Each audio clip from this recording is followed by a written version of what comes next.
देखिए 2020 का चुनाव महागठबंधन ने जो लड़ा वो घोषणा पत्र में ये था और कि भाई जो है सरकार बनते ही 10 लाख सरकारी नौकरी दी जाएगी बिहार के युवाओं को और जातीय जनगणना करवाया जाएगा।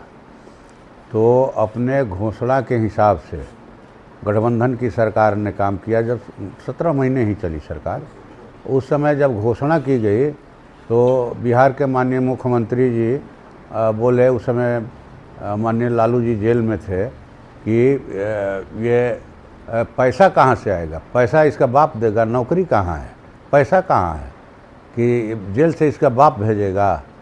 तो भाई पैसा तो था, पैसा भी था, नौकरी भी थी। नौकरी थी तभी जो है 5 लाख लोगों को शिक्षा विभाग में, स्वास्थ्य विभाग में, पुलिस विभाग में नौकरी मिली।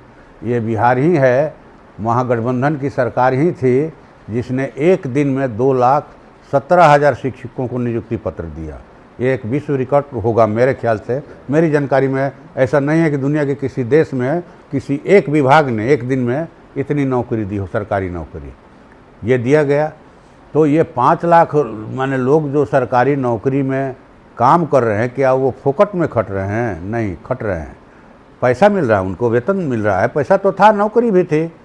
और सरकार ने जातीय गणना करा करके आरक्षण की सीमा को 10% बढ़ाया कि भाई जिस जाति की जो संख्या है उसके आधार पर न्यायपालिका, कार्यपालिका, विधायिका या प्राइवेट नौकरियों में भी आरक्षण मिले।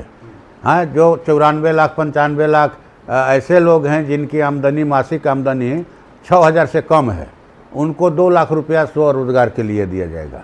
लेकिन सरकार की गिरते ही गठबंधन की भाजपा एनडीए की सरकार आने के बाद सब चीज़ को ठंडा बस्ता में डाल दिया गया।